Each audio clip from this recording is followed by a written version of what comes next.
Hello, and welcome to Weed and Grub.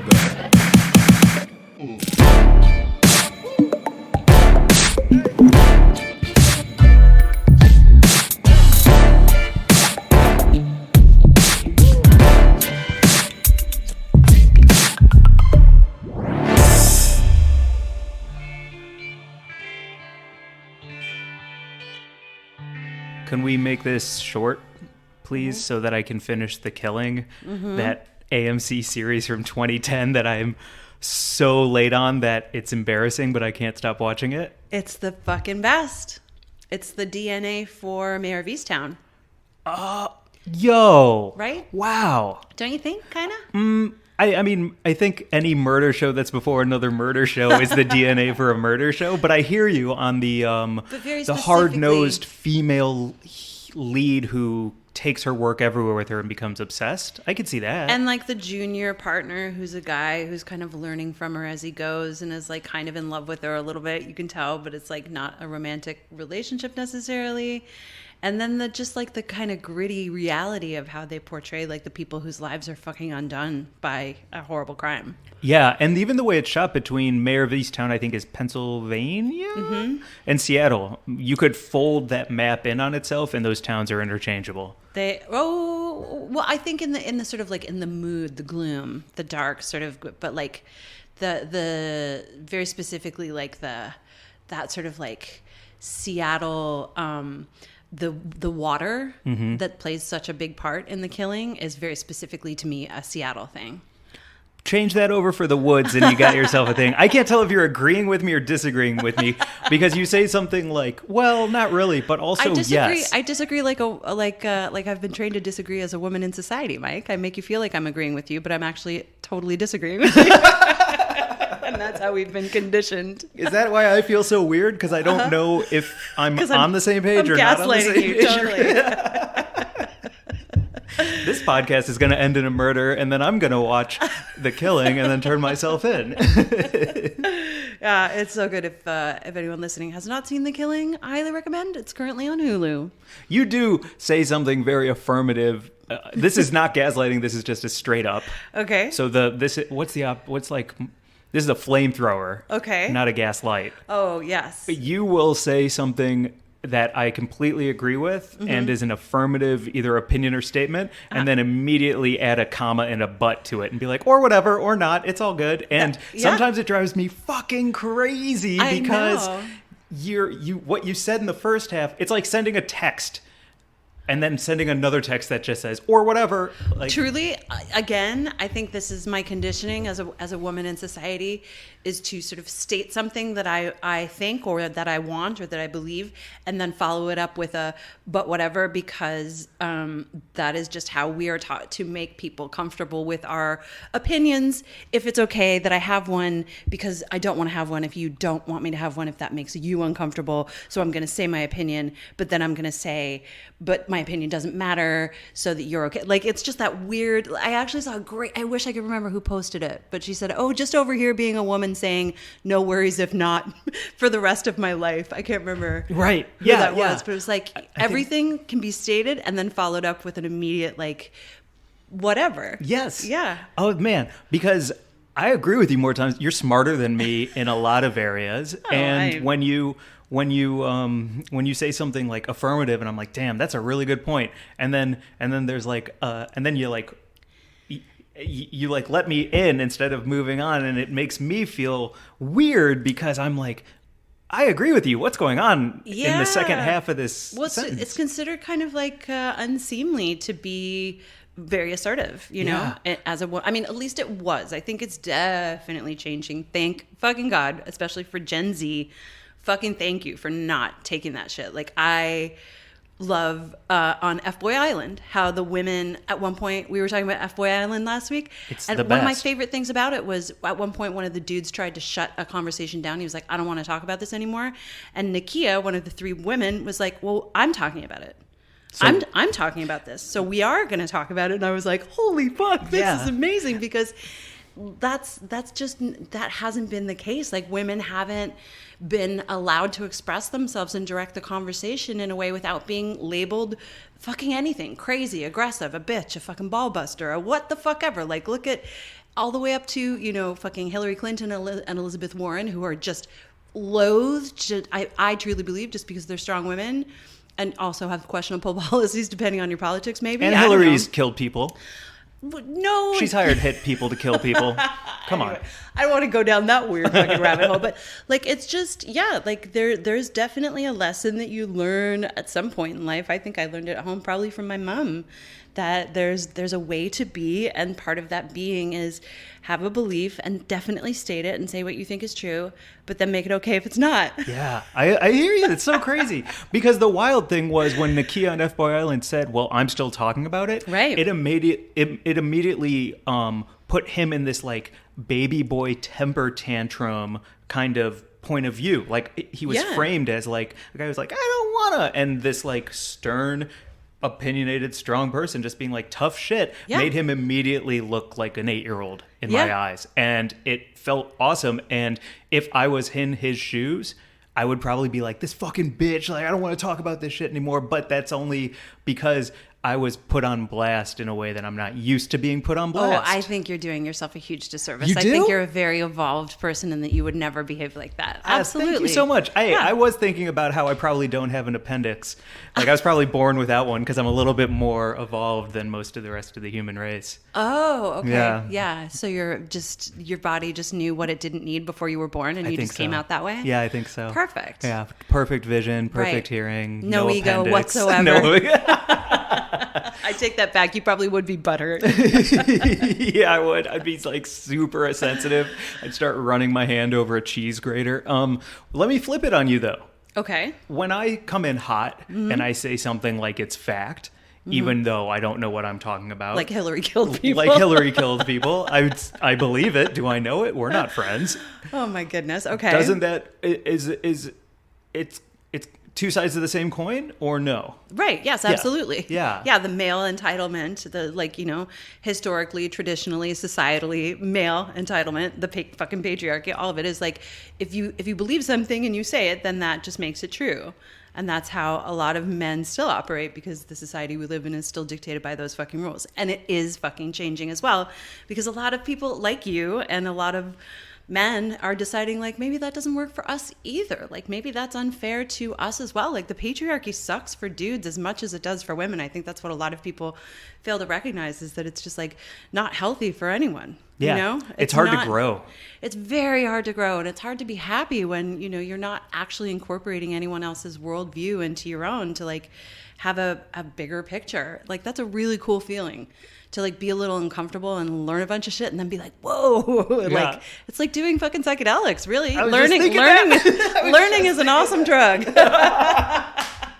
The more you know rainbow. Yeah. Instead of the rainbow, it's just a fucking mushroom and some like trippy wavy colors coming through it that says like learning is rad. Totally. It's all part and parcel of the fucking why the war on drugs was basically fucking invented, was to keep people down, because they don't want you having knowledge. They don't want you to know about anything.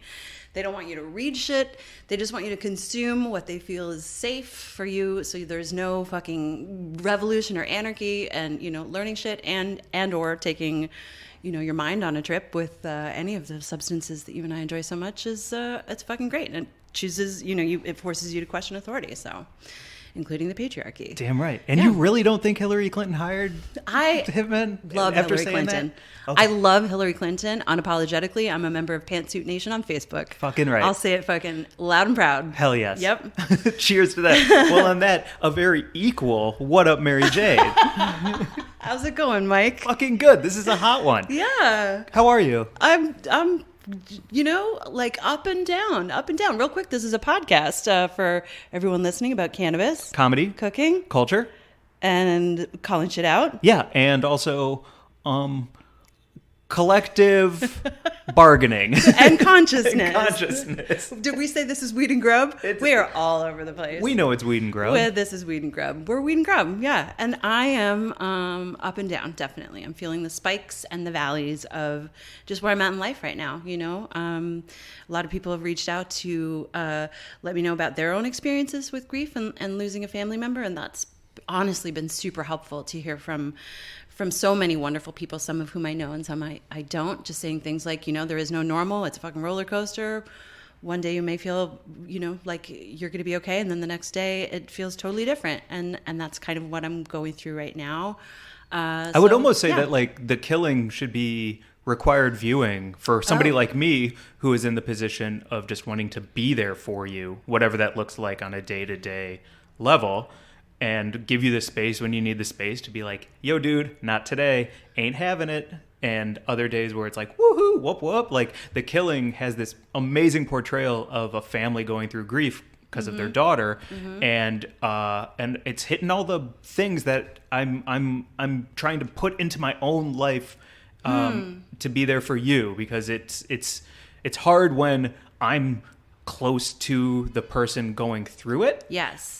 Where if it's on my screen and it's actors on a set doing their job, I'm able to have a 1,000-yard stare at it and kind of absorb it a bit more. Totally. It's That's cool. So interesting. So I mean, just to make it clear, The Killing is like a portrait of a family who's lost a daughter to a murder, which is very different from my experience right now. I mean, it's crazy that I've actually been through that experience in a different time of my life, but like the portrait of grief and loss, it's, you know, my sister, for anyone who's just joining us, my sister Caroline passed away in July, and after a long fight with cancer, and it's all a new landscape, a crazy fucking time, and it's very helpful to have these stories out there to start, you know, building that language that I'm starting to build with you. Like, I'm starting to figure out a way to say to you on any given day, like the absolute reality and truth of what's up with me. And that's new and different and difficult. So I really appreciate that. Like, cool. You know, you watching something and feeling like it helps you relate, that's fucking cool. Yeah,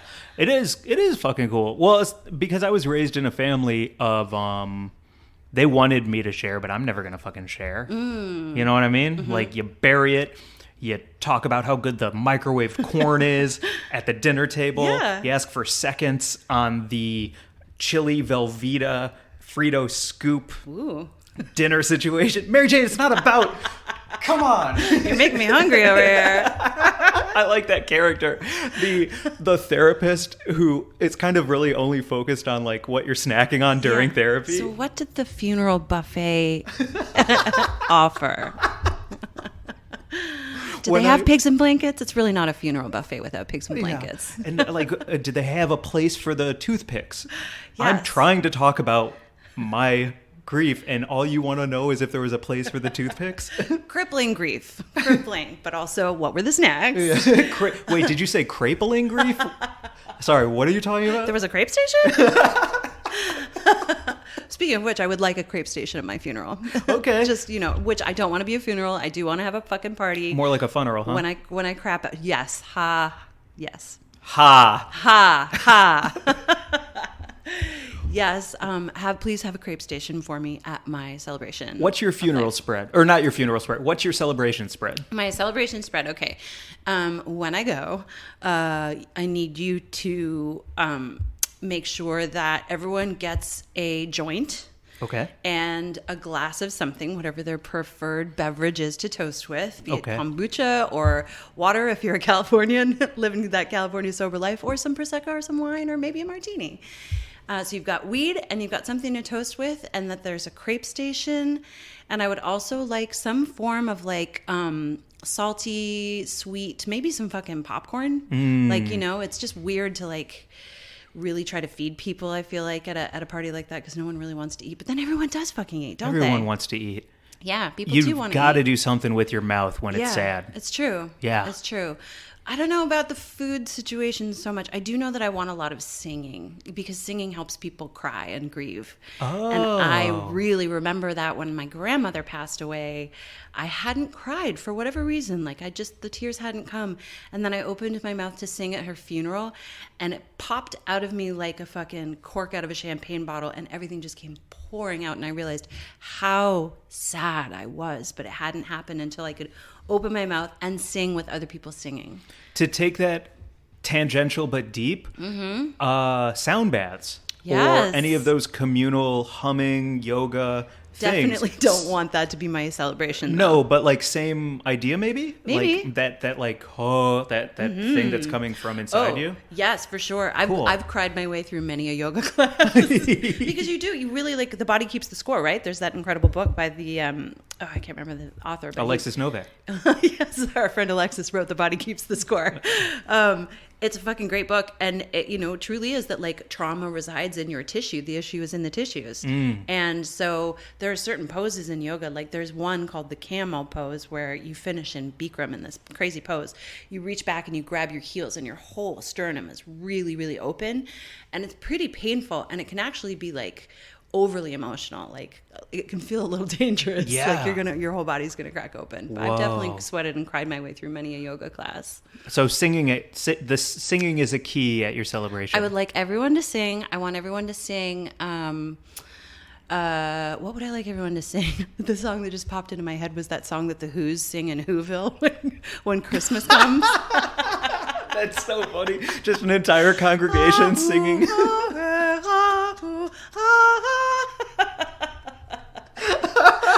I would love everyone. Wait, yeah. Because everyone is handed the lyrics, right? So that we can all join in together. And it just says, ha, hoo, ha. Ha, hoo, ha, re, ha, hoo, ha.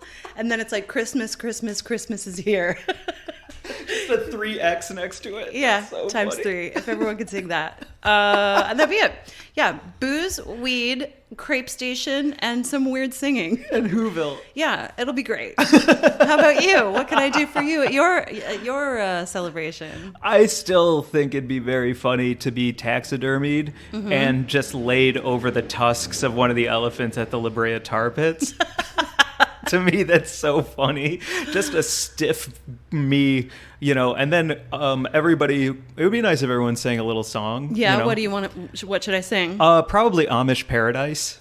Oh, by okay. Weird Al. Great. That was like my big heavy Weird Al phase was when Amish Paradise came out. Why are we so I don't know the words to Amish Paradise. I only know Gangster's Paradise, but I imagine You'll nail it. I know the tune. Yeah, you'll nail it. Everyone will nail it. And so I'd like everyone to sing Amish Paradise, Weed and Sips, for sure. I think ice cream should be involved. Everyone should get a scoop of Ben & Jerry's. Nice. And then once all of the singing is done, just like tip me over the tusks into the tar pit and let me sink while everyone yells, "Oh no!" and like kind of pretends like it was an accident, even though I wanted to be dunked into the to the tar as a final resting place. That shit's gonna be on TMZ. How fun would it be? Okay, I have an idea. You know what I'm gonna do? What? I'm gonna dress. I'm gonna get my hair blown out. I'm gonna wear huge sunglasses. I'm gonna be wearing a very cool black outfit, maybe a very long kind of like Carrie-Anne Moss in the Matrix, like trench coat. And I'm gonna hire someone to hold me back. And I'm gonna make a whole fucking scene where I like try to throw myself into the tar pit. Of course, I will have hired a very strong person who is physically capable of definitely holding me back and not allowing me to go into the tar pit. But I'll make a whole thing about it. It's gonna be super dramatic. I'm gonna cry. I'm gonna gnash my teeth. I'm gonna like wail and wrench at my hair as I'm sinking. As you're sinking into the tar pit, and I'm gonna be screaming, "No, Mike, no! What about the podcast?" You're going to hire a hold me back actor? I'm going to hire a hold me back. That's actor. brilliant. Yeah. Oh, that's awesome. Yeah, I'm going to try and get someone fucking real big and strong. Will you bow after the scene or will you just play it through? I was thinking that I would like afterwards sort of take a bow and like let everyone know that it was definitely staged, but maybe I'm just going to let them think that that was the depth of my fucking grief, which it actually would be. It would be terrible. So that can I put it in my will so that you can take a bow and be like, everyone, you are a part of a moment that was created upon this time. This was happening at Mike's tar pit fucking burial at tar pit, La Brea tar pit. That's so awesome. And then, because then you can like point to the hold me back actor, the hold me backter, who will also take a bow and, you know. And be like, follow him on IG. His name is David Batista. Yep. Ooh. Yeah, I wonder if he's available. Awesome. Yeah, right? We can get him to do it. Definitely. I think this could be a new like form of income, would be a hold me back. I love it. Also, hold me backter, and I would like a chunk of my like, you know, money that I die and don't have anywhere to go with it. I'd like it to be given to high profile cameos who say really nice, insane, funny stories about me that are not true and are very far-fetched. But if Ice-T is saying it, maybe there's a glimmer of truth to it. I would definitely get a cameo from Giuliani. You know he's on Cameo now? No, he's not. Rudy Giuliani is on fucking Cameo. I would definitely get him to say something crazy about you. Yeah. Yeah. That'd be so crazy. That would be fucking insane. Yes. Okay, so a portion of your estate after... Who are you leaving your stuff to? Am I getting everything? What? Wow. Talk about... See, and now you didn't say or whatever. No. Now there's a game of... I'm looking around. I see some stuff. I see some cool weed stuff. I definitely, I will take possession of your stash for sure. I would like, this can all go to you. But I would like a blue light to be turned on in my home. Okay. And for you to take a megaphone and say like, there's a blue light special on all of Glazer's stuff and it's all going to me or something like that. Like I'd like a little bit of fanfare around it. Okay, for sure. Yeah. If I go first, you're getting Bobo. Yeah. Yeah. Great. You know that already. I know that wasn't even a surprise. You're like, yeah, he's coming to live with me. Of course he's going to live to be 110. He's going to outlive the entire fucking world. There's no question in my mind that Bobo will be alive at the end. When you took him to the vet and he got x-rays, wasn't it like 1,000 cockroaches inside of a cat skin? Yeah, basically. Right, yeah. He's the Men in Black Vincent D'Onofrio of the cat world. Yep. Got it. Definitely. That's why Archie's so afraid of him. Poor little Moo. What else is poppin', Mary Jane? Well, I mean, what a week we had. That's why this is a moose, because we had so much to fucking catch up on. And we have some fucking great guests lined up coming in the next few weeks. So I'm just glad to have a chance to rap with you about all the stuff that we just did this week. Yeah, we just landed back here in LA from New York and DC. Mm-hmm. It was an amazing time. Made some new friends. Learned a lot about the East Coast weed scene. Yes. Very thankful to feel like I'm getting a grip on both coasts and understanding like where cannabis is at. That's the fucking craziest thing. It's state by state, obviously, as everyone knows. And so state laws vary so crazy widely. Like you can now, the laws that govern cannabis consumption in New York are the same that govern tobacco consumption, meaning you can smoke weed anywhere you can smoke a cigarette. So what a fucking amazing feeling it was to like get some weed and just walk down a street in Williamsburg smoking a joint with you. It was a first for me. Yeah. I'd never done that before and can't wait to do it again. It was amazing. And then to go to DC and we went to the National Cannabis Fest, which is an all-day extravaganza. Wait, I'm interrupting. Awesome. What? Can we do a table of contents for this part so that we don't like weave 9 different things under one umbrella? I'm all over the map. Lead, please. So let's start with, where were we first? Wow. Now talk about the dynamic between men and women is that you want to direct it all and then you immediately set me up to do all the fucking work.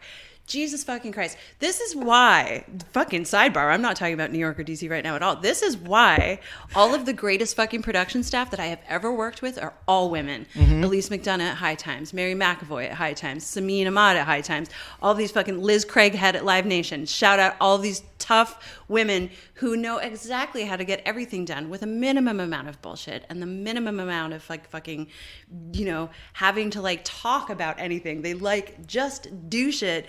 And it's like all of these guys around them who stand around and like try and take credit. I don't even know. Yep. Not to say that that's what you were just doing, but I do think it's very But I just said like, like, we need to do this, so go do all of it. That's what just happened. Let's not kid ourselves. I do appreciate you actually just firmly stating though, like, okay, slow your roll. We need to like go through this from starting at the beginning. So yes, I will cede the space to you to talk about New York. Can you start us off? So we landed in DC. New York. Oh, we landed in New York. Oh my God. Okay. I got to New York first. I'll start. I got to New York first. I spent a night and a day seeing some really good friends. I saw my dear friend Raya and I saw my friend Meg. So nice to reconnect. I mean, goddamn, this pandemic has been a long ass fucking pandemic, still not over. I know, still going. So it was really wonderful to safely see a couple of friends who I really fucking needed a hug from, and it was just perfect. And then you showed up, and we stayed in this kind of amazing place on the Bowery called Citizen M, which fucking is, I highly recommend for anyone who's going to New York looking for like kind of budget accommodations, but like in the heart of the city. It was like kind of cool. It felt like a futuristic hostel a little bit. Yeah, like the Grey Goose of hostels. Yeah. Right? Yeah, like everything was kind of like small and budget, but then it was also kind of like nice and new and like the view was high-tech. incredible, and it was in a place of town where you could walk to Chinatown, you could walk to Italy Town, you could walk over this really cool bridge into another part of New York. Yeah. Yeah, it was cool. And we did all these things. Yeah. Italy Town. Well, the first night it was fucking awesome because you showed up and we were like, okay, we're on Weight Watchers. We're getting our fucking steps in so that we can like hang out and eat shit this week because we're going to be smoking hella weed and doing fun stuff. Yeah, and I don't have like all my gross vegetable recipes that I will get into a little bit later in this episode while I'm out of town. So I don't want to gain weight, but I don't have any expectations to lose weight this week either. Right. And yeah, it was just awesome because, you know, New York fills me up so much. It's like it puts gas in my tank, like hitting the street and just, you know, first off, just being on the subway and being up close. Like I realized how much story I miss stories in LA because you don't get to be around people very much here. It's a very isolating city. Even pre-pandemic, it was like, you know, you just don't brush up against people the same way you do in New York. And that just fills me up, like being on the subway with a bunch of strangers and just guessing at their stories. In fact, on the plane on the way out, I sat next to a woman who I could write an entire fucking essay about what I gleaned from just sitting next to this woman on the plane. I fucking love it. And it just fills me up. So like hitting the streets, walking over the Williamsburg Bridge with you into Brooklyn, where we went to this gifted BK, which is a gallery space that gifts cannabis in return for like you buy a piece of art. And that's where we bought our joint. And then we walked through Williamsburg and like smoked weed. And it was so fucking nice. On the street. On the street. So for everyone who doesn't know what the scoop is in NYC and also DC, you go into a gray market. Would you say it's gray? Well, so cannabis is legal for possession and consumption, but not for sale. Okay. So the only way that you can exchange cannabis is through gifting, which is what they do in DC, and now they're starting to do it places in New York, meaning I can buy this hat and then you also gift me. I don't like the word gift as a verb, and I'm registering my dislike of it right now one time. Okay. And you can be gifted a pre-roll or an eighth or whatever it is. So does that mean that the places that we went into, I don't even know if I can call them a dispensary or not. No, they're not. Because they're not. They're galleries. They're galleries. Mm-hmm. So they're art galleries that gift you weed, which I love. Yeah. But that also means that like these are brick and mortars that are kind of staying in the legal space and doing the best they can until ideally cannabis becomes for sale, and then they've cemented themselves as a part of the community. They've shown that they play by the rules, and then they can become a full-fledged whatever that is once for sale happens. Sure. I mean, I don't know what the end game with these spaces are in New York so much, but I do like, so the selling of cannabis and like the retail stores will actually open up in New York sometime fairly soon. Like that was part of the MRTA legislation that was passed.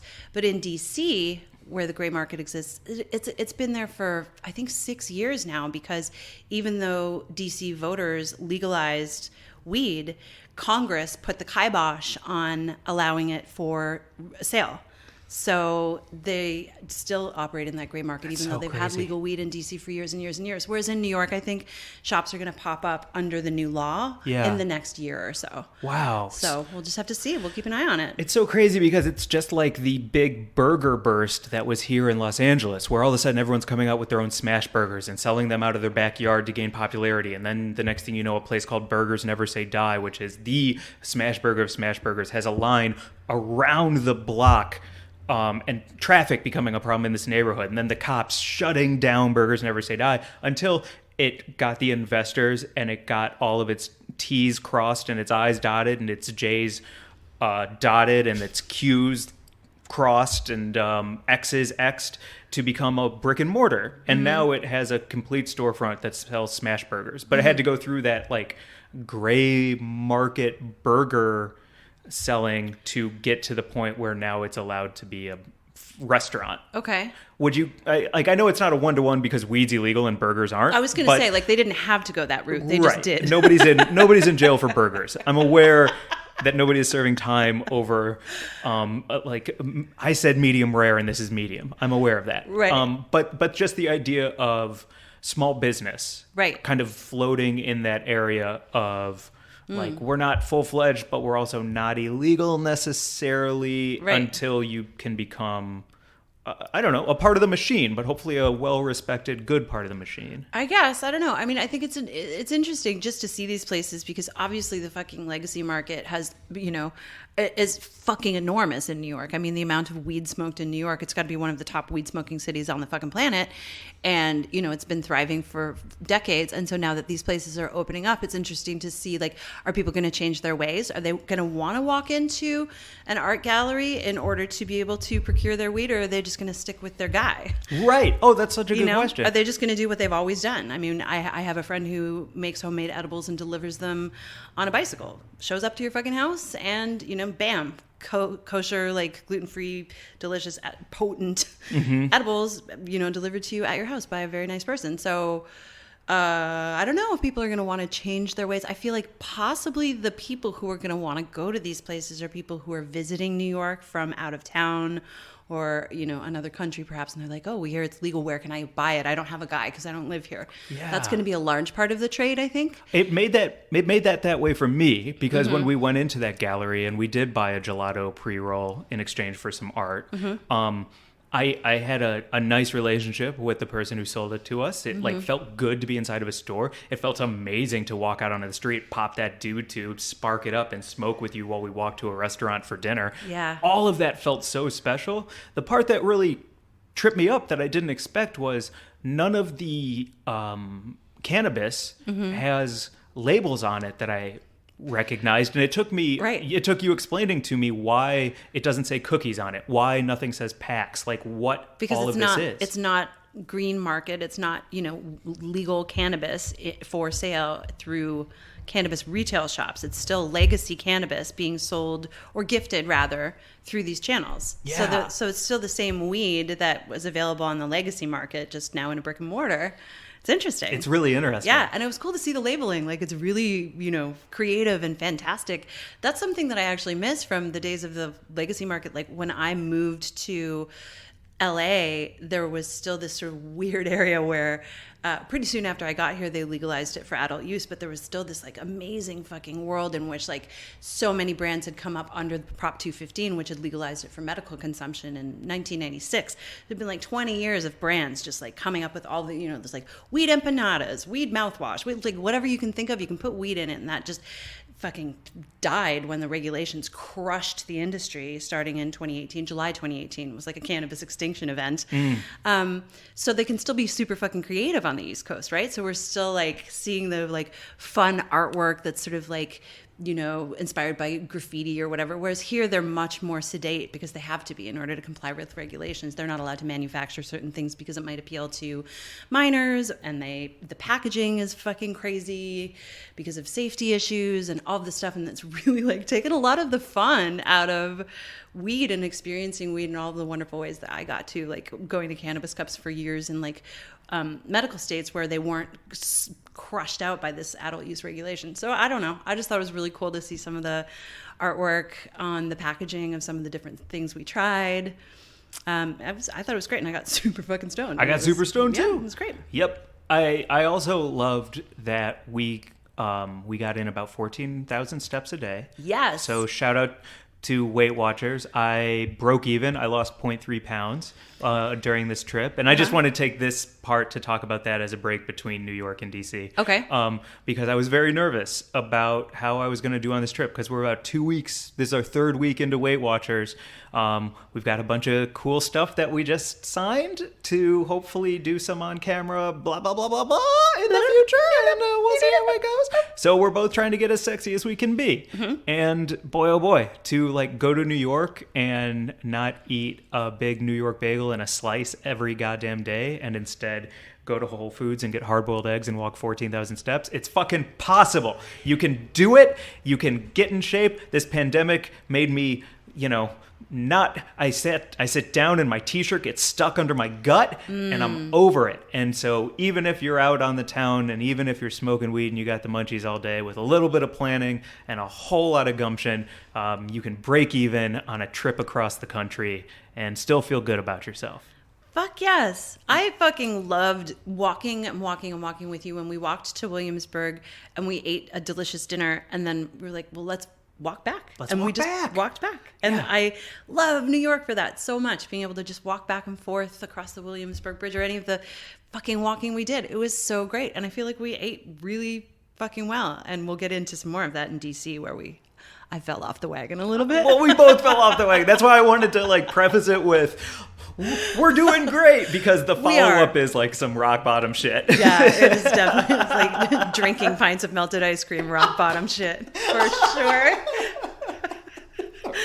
Oh, man. But Which is also true. Let's just dive in. We both okay. drank ice cream in DC. Listen, I don't know when the fucking seal got popped, because then once it was off, it was just, oh, you know what it was? I know what it was. It was that party that we went to with Danny Danko. Shout out our friend Danny Danko. It's so good to reconnect with him in New York for a night.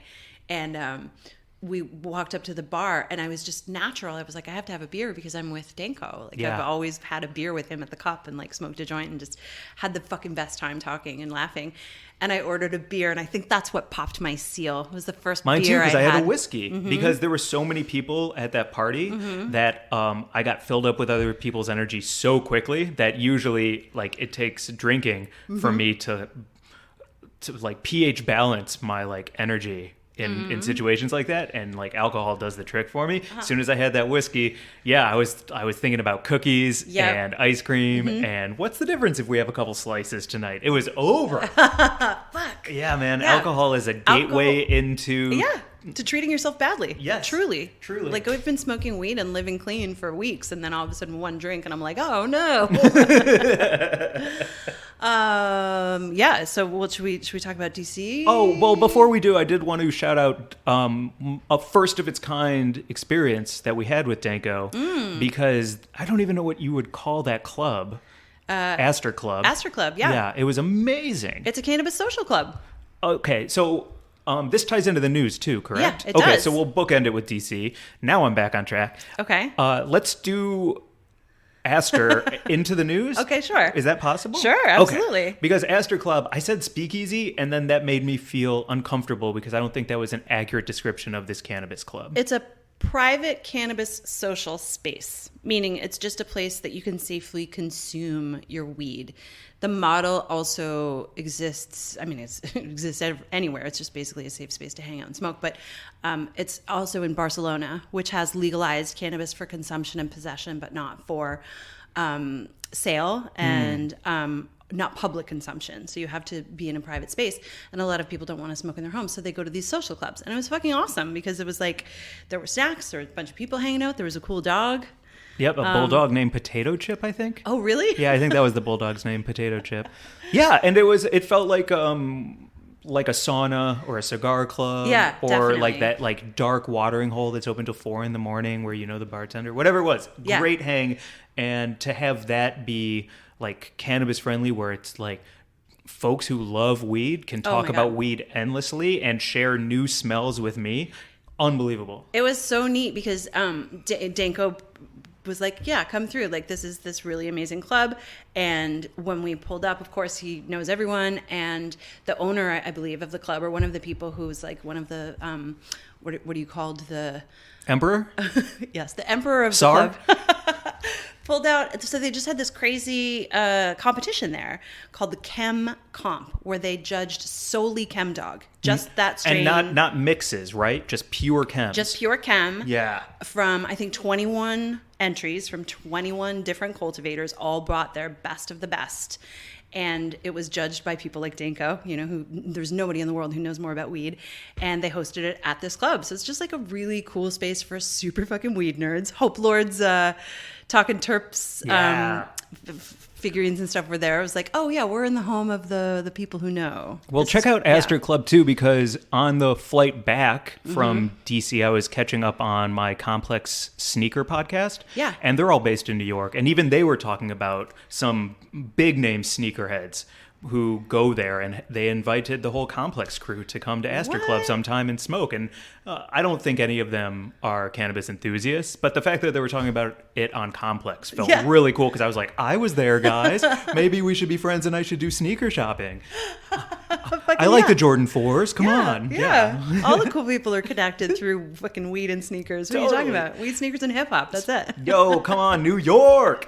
New York. Yes. The other thing that I really loved about that club was there is a purity there that is missing for me here in LA. Because when they are geeking out about chem and Yes. only chem, not different mixes, not different hybrids, not chem crossed with, I don't know, acid reflux. Is that a strain yet? To have pure chem and celebrate it and Yes. rank it and Yes. have that happen in a place like New York, that Yes. feels like a new birthplace for a new revolution in cannabis, because it's so pure and it's Pure held, meaning it's lacking capitalism and corporate interests, right? Yeah, but it's still held in such high regard regardless of monetary value. Absolutely. I loved that.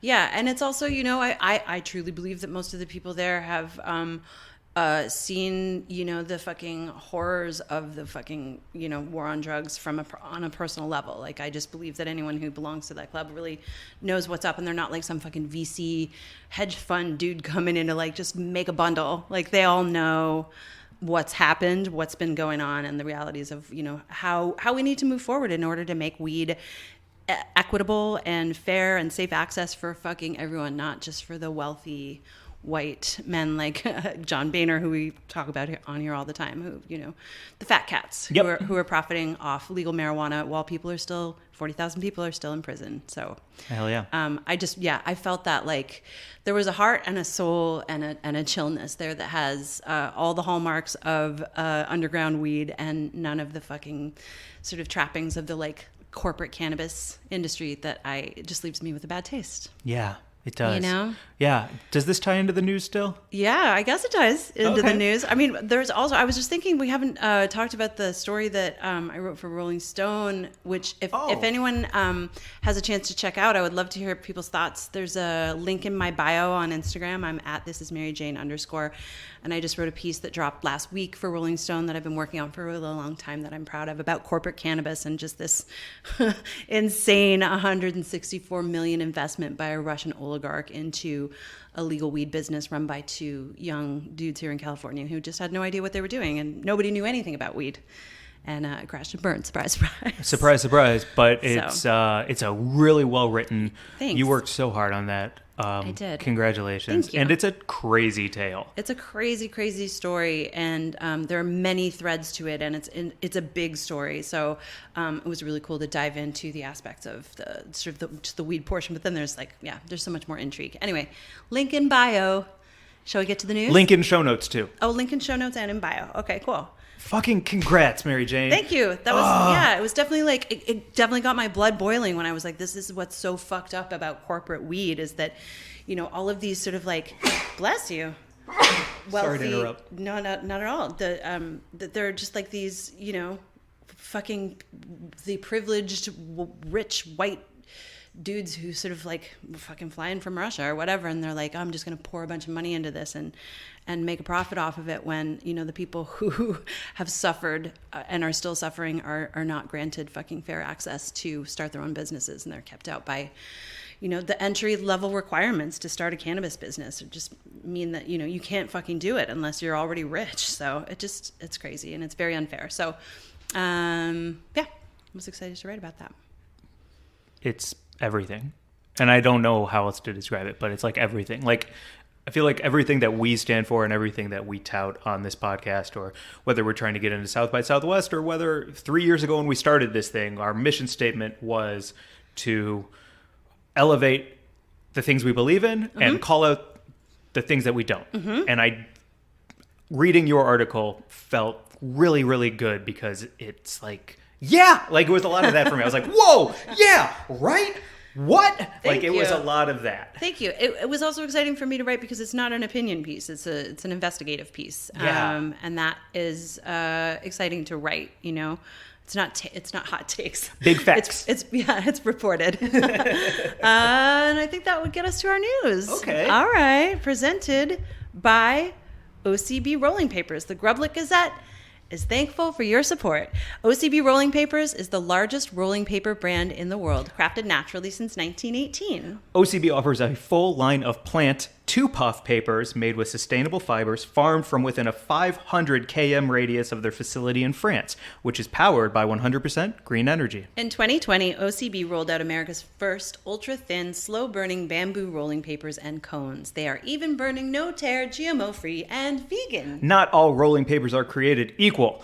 OCB offers a premium smoking experience that we call Harmony on High. Can you hear the angels? Yes. Ask for OCB wherever you buy your papers and sample the entire line of products. Plus, visit OCBUSA.com and follow OCB on Instagram at OCB_USA.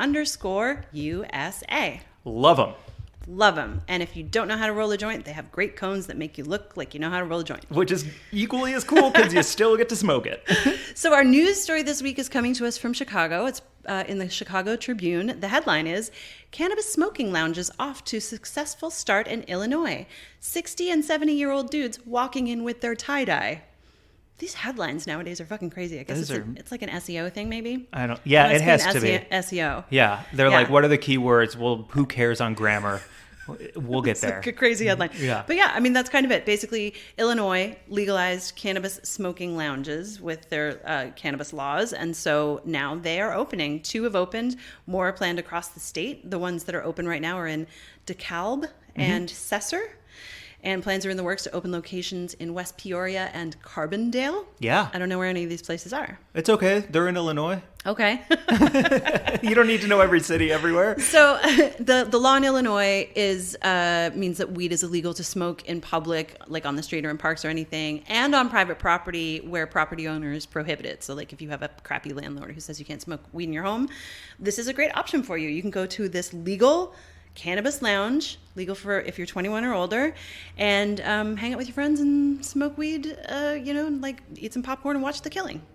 Amazing. That might be too depressing when you're stoned. Wait, are you guys already watching it? Oh, start it over. I want to see The Killing. Portrait of a Family in Grief. It's so intense.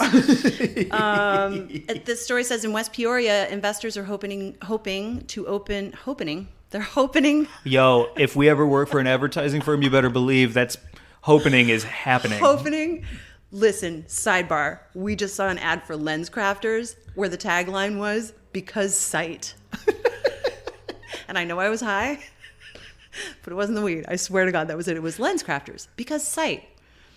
Fucking insane. You hated it. I like my eyes fell out. I was like, I can't with this. I heard all your teeth crack like a Looney Tunes wolf. So in West Peoria, investors are hoping a cannabis lounge by late fall that's going to be called High Harbor, where organizers plan to offer comedy nights, music, educational and corporate events, and yoga classes. You could go do comedy there. I would love to. fucking A. I would go see you do comedy there. I would love to see that. That would See be- you, see me. Yeah. Yeah. I love this. So, yeah, it's just good news coming out of Illinois. There are ways to safely open legal lounges to allow people to smoke their weed in peace. You know, if any cities who are trying to ban weed are listening, like there are ways to do it where, you know, you don't necessarily need to allow people to smoke on the street if you're not comfortable with that, Mr. Mayor, but, you know, let them hang out in a social club. Absolutely. Yeah. Man. Yeah. Cool. Maybe they'll have a dog. Yeah, they better. I feel like every social club should have a dog, right? Yeah, I mean, like a bulldog is a perfect fit for Yeah. a stone social club. Yeah, that is so like the crazy. stoner of stone dogs. Yeah. Name a more perfect dog for weed than a bulldog. They're the most perfect dog for weed. I think so. The Bulldog Cafe is one of the most famous coffee shops in Amsterdam. Oh, there you go. Yeah. All right, there's the proof. It's perfect. I want to look at that weird little face, and most often they have that like one tooth that sticks out. Yes. You know, and they fart. And they're the perfect amount of weight on your body when they push into you. Oh, yeah. And you can really, because they have that short hair, you can really get in the good scritches. Yeah. It's the perfect stone dog. I feel like maybe they're kind of hypoallergenic, right? I hope so. Because they don't have like a lot of hair. I hyper hope so. Yeah. I don't know. So anyway, that's it. Basically, If you have a better stone dog, write to us and maybe we'll mention it on the pod because I'd like to hear of a better. And if you say golden retriever, too much energy. No. Yeah, it's a lot. I will say I met once when I was at a Bong Hitters softball game. The Bong Hitters were the High Times softball team, which was real fun. And we used to go play in Central Park. And there was a pug named Pickle that I met. Nope. At a Bong Hitters game. Nope. A pug is not better than a pug is fine, but a pug is like a too short, loud snort. It's like too loose. Oh, Pickle sat on my lap. Yep. Farted right on me. I'm standing by the bulldog. All right. Yeah. You can't tell All me right. that a pug is better than a bulldog. If you're opening a cannabis social club and you don't get a bulldog, Mike is going to have words with you. Deep words. Yeah. Come on. So DC? DC. I don't want to repeat everything that happened because that'll be like a whole lot of Wish You Were Here. Yeah. And nobody likes that Incubus song. They have better songs. Right. So let's maybe start with how amazing National Cannabis Festival was. Fuck yes. God damn, it was good to go to an event. It was really, really great to just be out and about with a bunch of people enjoying the fucking day. It was a crazy hot day, and there was amazing heat lightning the night before that was super trippy. It was really fun to watch. I missed those East Coast storms. Yeah. I don't know. What was your favorite part of the fest? I mean, I know what it was, but leading up to Method Man and Redman? Yeah. I think really what it was for me was seeing a huge, crazy cross of demographics, age, race, types, all on that fairground at the exact same time, and seeing a lot of booths like selling, like bartering, and being like, come here, and talking, and that like one-to-one connection with your person who is like selling you edibles or makes really cool ashtrays. Like it felt like a hearkening back to a time even before the pandemic of like just like grassroots humanity. And that really struck a beautiful chord with me because it allowed me to like love the human race a little bit more than I have in quite a while. Awesome. Yeah.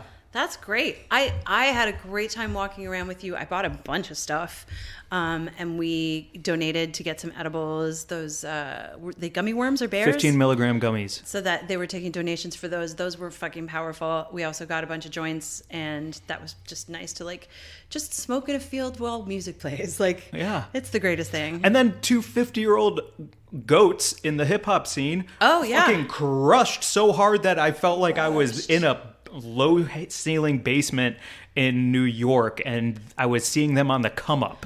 Listen, those Method Man and Redman move like 20-year-olds. Like all of their fucking energy, their bodies, the way they like jump up and down, like everything. I was like, I'm not looking at two 50-something dudes. Like No. these guys are like in it now as perfectly and beautifully and amazingly as they ever fucking have. They had choreographed dance moves together like I was watching the Supremes or something. It was unbelievable. It was fucking charming. And I gotta say, like, at one point they were like, so to all you rappers nowadays, like, where we come from when we came up, you had to be a fucking certified MC in order to, like, mean anything. Like, you couldn't just rap over your own fucking vocals. Like, you had to actually control the crowd as an MC. And we're gonna show you what that looks like. Look, I just got fucking chills. Yeah, oh my God, look at your skin. I know, I have goosebumps because of how fucking unbelievable it was. Yeah. Unbelievable. It didn't sound like two old heads talking about like the new kids not having it. They were like, TikTok, because you can rap 30 seconds over somebody else's beat and put your own spin on it, doesn't mean you're a fucking MC. Yeah. Maybe you're okay at writing lyrics and you have a curious delivery, but that doesn't mean you can rock a fucking crowd. Like, I gotta say, we saw Chance the Rapper at Life is Beautiful a few years ago, and I was like, man, he is so incredible, and I fucking love his music. But it was really the difference between watching an amazing rapper and watching those guys be fucking MCs. Yeah. And control the crowd. They had us all doing everything that they wanted us to do. Truly. Yeah. Down to when they were like, I'll show you what a real MC does. And Method Man starts off slow with his verse and builds and builds and builds until he's jumping up and down, ripping the end of his 16 bars apart. And everybody subconsciously is jumping up and down with him because he got the fucking crowd to just lose it. It was amazing. It was amazing. It was fucking amazing. Man, they're good. My friend. Yeah. Archie Moo wants to be Archie. on the podcast. Hey, Archie. What's up, buddy? So shout out to them. Yes. I would watch them at a huge festival like Lollapalooza or Life is Beautiful on stage together. Please put those guys on stage everywhere. Have them fucking headline every event. It was the best hour. And shout out to Urban Aroma, who sponsored the VIP cabanas where we ended up, and they are just fucking awesome. And if you haven't checked them out, they're at urbanaroma.com, and they're opening up all across the East Coast and just doing really cool stuff. And their whole team is amazing. We posted a lot on our Instagram. Give them a follow. Check out their Instagram page. And if you dig Urban Aroma, give them a follow because they're going to be doing some really cool stuff, especially on the East Coast. Yeah, check out our reel. We made a little recap. You made one. Thanks, Mike. Okay, so now for the dark side of DC. Yeah. Insomnia cookies. Jesus Christ. So we fell off the wagon. Twice. It's not even a wagon. So we lit the wagon on fire. We fell off it, and then we got mad at the wagon, and then we smashed it into bits, lit it on fire, and walked away. Oh man, I don't even know how it started. I just know that we knew that there was an Insomnia cookies around, and how did that start? I think it was your fault. Yeah, it's my fault. Yeah. Because so there's an Insomnia Cookies in West Hollywood where I live, and I went on a big fat walk. I hadn't had dinner. It was like a Saturday night. All the bars had people spilling out of them, and there's an Insomnia Cookies open until 4 a.m, right by all the bars in West Hollywood. So smart. And they have delicious, soft, chewy cookies with a crispy outside, and they have perfectly melted scoops of every flavor you could want for ice cream, and it's reasonably priced for 2 fat cookies and 3 scoops of ice cream. Yeah, it's not like Salt and Straw crazy fucking prices at all. And so when I heard there was one in DC very close to our hotel, I gently brought it up. You said yes, and it was... And then I did some Magellan moves where I wasn't even looking at the map. I had an internal GPS that led us directly to the Insomnia Cookies. It was wild. It was wild. You're like, how do you know where it is? And I was like, I can fucking sense it. I just fucking know. And of course... if we were on a pirate ship and we were looking for land, we just have to hope that there's an Insomnia Cookies on the nearest piece of land, because you will get us there. I will navigate us to that Insomnia Cookies. Fucking Christ. We got in there the first night, and we got something that I didn't even know existed. You were the one who ordered it. It's all your fault, Mike. What happened? What was that It's thing? so fucking good. What do you want from me? It's a fucking We put in deluxe. 14,000 steps. It's We're true. allowed to eat and drink. It's true. It's cookies. true. Yes, we felt like we had earned it. We truly did. The first night I was introduced to this thing. It's basically 2 enormous fucking cookies with 3 scoops of ice cream, like a giant fucking ice cream sandwich. We were just talking about ice cream sandwiches last week. Yes, the perfect sandwich. And we had the perfect sandwich because Yeah. one of those cookies was a soft chocolate chunk chip. Yep. And the other one was a salted caramel. And the key to that salted caramel was some of the caramel drips out of the cookie and gets really crispy, almost like cheese would do on a grilled cheese. But this is caramel. So you had these crispy frayed webbings of caramel all around the cookie. And then our 3 scoops birthday cake, which you've never had. Birthday cake ice cream. No. You've never had birthday cake ice cream? No, it was insane. Did you like it or not? I still can't tell. Did not like it, but it was fucking interesting. Like, it was definitely good high. I don't know if I would just order it on a regular day, but the experience of eating one super big. Do you like birthday cake? Not that kind of like weird birthday cakey flavor. Although, you know, the Milk Bar birthday cake is like kind of the perfect cake. So I guess I do. Yeah. I'm not against it. But you don't like birthday cake ice cream? I don't know if I do. I would have to try it again, I guess. I am reserving judgment. Okay. I don't want to say that I don't. Okay. But the other scoops were cookie dough and mint chocolate chip. Mint chocolate chip. Crazy combinations. Fucking amazing combination. It had all melted by the time we got it back to the hotel to enjoy it. And it spilled all over everything because they put Insomnia Cookie, if one is in your town, they put the whole thing in like a tiny pizza box so that everything can lay flat and you carry it home. But it was like, you know, wet hot in DC. So by the end of it, we're like tilting a pizza box and we're drinking out of a pizza box like monsters. My God. So the next night we went back.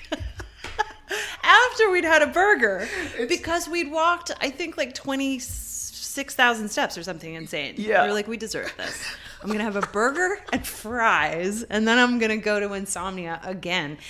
We did it right that time, though, because we got the ice cream separate from the cookies. But then the person who helped us was like, weren't you here last night? And we were like, Yeah. And they scooped the fucking ice cream, instead of just giving us 3 scoops, because we'd asked for it to be separate so it wouldn't melt because we had learned on the way back to the hotel. We'd learned our lessons. We were like, we're not going to pull the same move. So we're like, can we get the ice cream on the side? They filled up a pint container with this fucking so dangerous ice cream combination, which we didn't do the birthday cake that night. We did cookies and cream, cookie dough, and mint chocolate chip. Yeah. Yeah. And it was half a pint of mint chocolate chip followed by a quarter of a pint of cookie dough and a quarter of a pint of cookies and cream.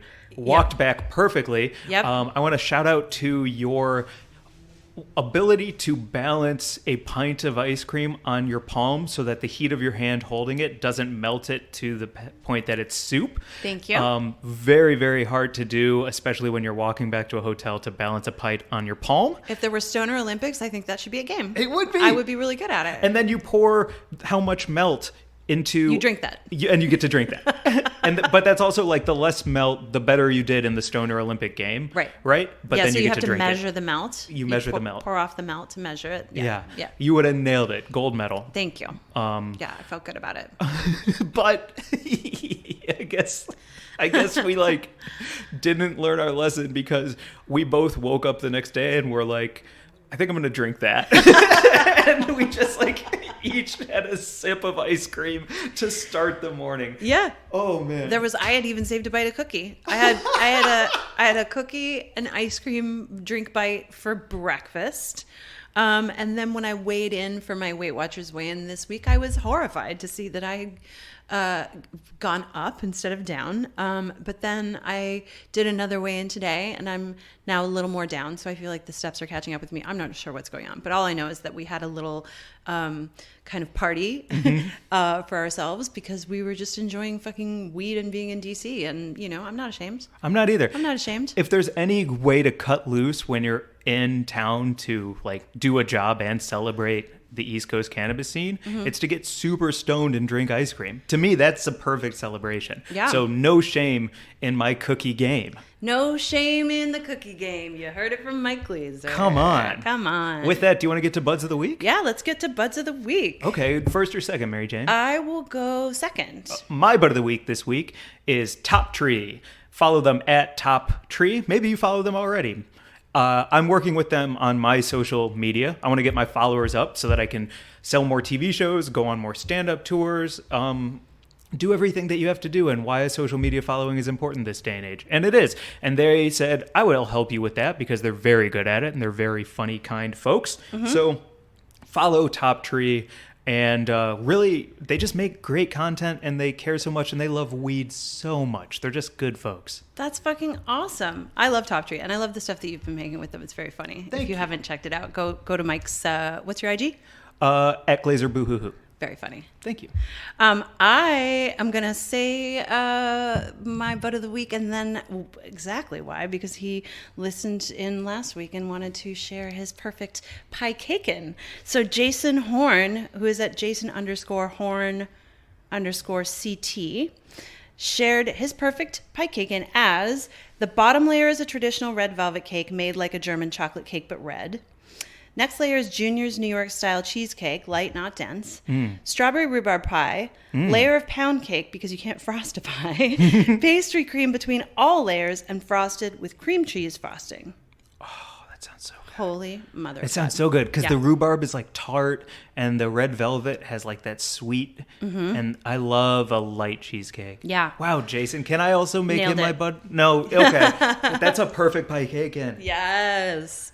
And also, I just wanted to share from a friend who wrote in to say that all of that talk about F-Boy Island and Love Island last week, she wrote, "Yo, Love Island is the bomb and helped me realize I needed a divorce." Whoa! As the kids say, no cap. That's awesome. I was like, I'd love to share that with everyone and not necessarily say who you are. Of course. Yeah. That's so cool. See, Love Island and F-Boy Island, all the island shows, there's something in it that's good and helpful and worth it. They are casting for F-Boy Island Season 2 right now. So if you think you know someone who would make a good nice guy or an F-Boy, send them the casting notice because I'm going to watch that Season 2 and I would love to see some people that we know on there. Absolutely. And it's at F-Boy Casting, so can't miss it. Easy to find. Yeah. Nice. Thanks everyone for hanging out with us during this Loose Moose. We are excited to bring you some fun guests in the coming weeks and also continue to drop Patreon episodes. I thought you were going to say patriarchy. I thought you were going to say and also drop the patriarchy. Flame the fucking patriarchy and drop that fucking outdated system. It doesn't work for anyone.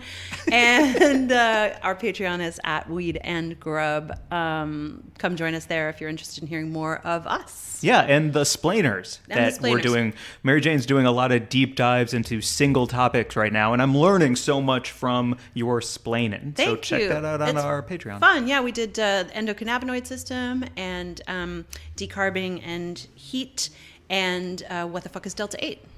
Very cool. And we'll see what's up this week. Yeah. I haven't decided yet. Oh. All right, you got to go do comedy. Get out of here. Yeah, I do have to go do comedy. I have a bunch of dates out of town coming up. Just check my Instagram for them. I'll be in St. Louis. I'll be in Vegas. I'm blanking because I got to go do stand-up. I know you have a show here with Ali Lou. With Ali Lou. I'm also in San Diego coming up. Okay. Yeah. Bye, everyone. Bye.